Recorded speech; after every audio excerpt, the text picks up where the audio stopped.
Hello everyone and welcome to the Quadcast. My name is Griffin Johnson. This is Quinn Herlihy. I'm Sanchez. And this is Carstens. And today's topic of choice is talking about AI taking over jobs in today's workforce. How we kind of thought about this conversation is we were thinking that, every time a new technology that has come out, a lot of people start to panic around the world. And, for example, when computers arrived, there were a lot of office workers that thought they would be replaced by them. And even with the rise of the internet today, there are quite a bit of industries that, thought they were done for. And I think now that we're having that moment again, I think the main benefactor is that it's AI, and that the fear this time seems quite larger and louder for a lot of people. You can't go a day really without seeing some headline predicting mass unemployment or job automation and people talking about robots taking over jobs. But at the same time, there are other people saying that AI really isn't replacing us, it's actually helping us. And, that's what I think we're trying to explore today with this podcast.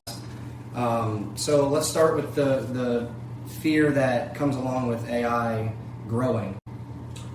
Yeah, so look, people are worried for a reason. AI isn't just a concept anymore. It's doing real paid work, whether it's customer service. AI handles entire conversations. It can write emails, draft contracts, generate ads, edit photos, and even make videos like this one we're making right now. Think about driving. If self-driving trucks become mainstream, that's not dozens of jobs gone, it's more like millions. And truck driving is one of the most common jobs throughout America.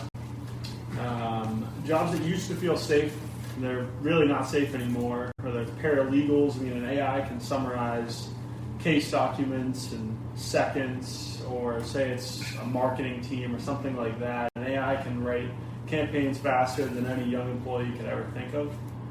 Even basic coding, a lot of within the computer science world, AI can produce starter code without complaining or without a salary or anything like that. Yeah, and to expand off this, the big differentiator is AI doesn't need breaks, weekends, benefits, health insurance. It really needs nothing to fuel it. Yeah, exactly. So job loss is very real with AI. And we can pretend AI won't replace certain roles, but we shouldn't ignore history, because if you zoom out, the story gets way more complicated than that. Yeah, like Griffin mentioned, whenever a new technology shows up, the same pattern occurs. People begin to panic, some jobs do disappear, but then more jobs actually come back from that. For example, the printing press killed scribes and created publishers, editors, as well as mass literacy. And when computers arrived, people said office jobs were dead. But I don't think that was the case, because office jobs actually exploded from this. Computers didn't replace workers, but made them more productive. Even spreadsheets, when they came out, accountants freaked out, but accounting didn't die, and guys are still using Sheets or Excel to make spreadsheets to this day, and it needed more people to do so.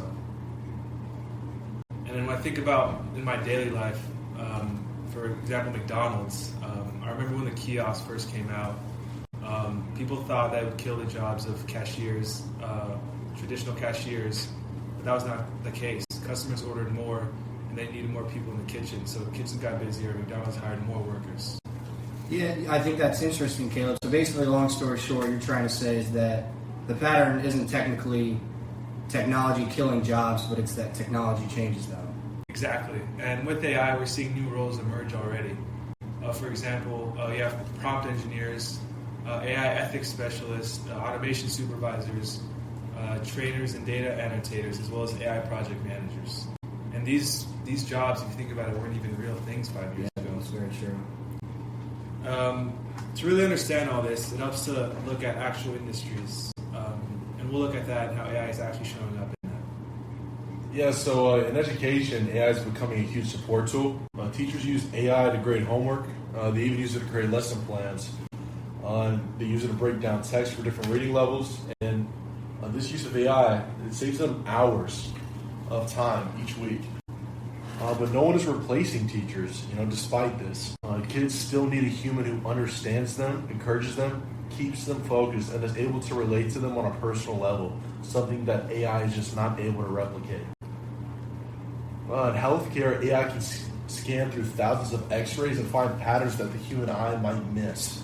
but doctors can still make the final call. AI is just kind of a superpower that oversees all of this instead of replacing the actual doctor procedures. Plus, AI can handle scheduling, documentation, and admin work that doesn't take jobs. It just reduces burnout. Yeah, those are great points, Will. I think another example would even be in creative fields. Like we see AI is basically like a really fast working assistant. If you want to put it in that terms, like for example, it even generates drafts. I know as us students here at Columbia, like I use AI to help create drafts for my papers and brainstorm ideas for me. But it still comes from humans, I think, because without myself putting in the idea to the AI figure, it wouldn't be able to create what I'm asking it to make. I think another thought is that companies want designers and creators who know how to use the AI tool or who are kind of like professionals with it, and not people who just ask AI to do every little thing for them, which is another important point I think to touch on. Yeah, and also in the programming world. I mean, we talk about it in this class specifically. Copilot writes boilerplate code and reduces bugging time, sure, but AI can't architect a full system or understand what a client wants, which means programs are still essential, the human is still essential, maybe even more important now. Oh, sorry, I was taking a sip of water there. Yeah, I mean, all of this brings us, I think, everything that we've been saying, I think, brings us to a bigger point. I don't think we totally agree on where things are headed right now and the direction it's going. Yeah, I mean, for me personally, I still think with AI, a lot of people will be left behind. I mean, not everyone can adapt as fast, especially the older generation. And really, not everyone can afford retraining the programs they currently work with. Yeah, Quinn, I get your point, but I think it's important to note that humans always adjust. I think we're very adaptive creatures. And after every shift in technology, new jobs still show up. But we've been doing this since we became civilized, thousands of years, to be honest. Yeah, but I still think the underlying problem is the speed. I think AI moves extremely fast rather than someone learning or educating themselves on how to use it. And I think that even with companies, they can rewrite job descriptions using AI as well. Caleb, to go off your point, there's a super ancient saying that you either get right or you get left. And historically, companies aren't good at slowing down how work is done.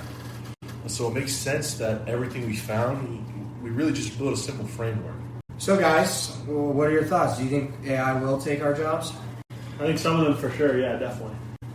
I mean, but the potential is huge. It also create new ones, probably some jobs we can't even imagine yet. Yeah, I would agree. I think ultimately the future of work isn't about AI replacing humans. I think it's more so centered around how humans are able to use AI to better their work. Yeah, it's a great point.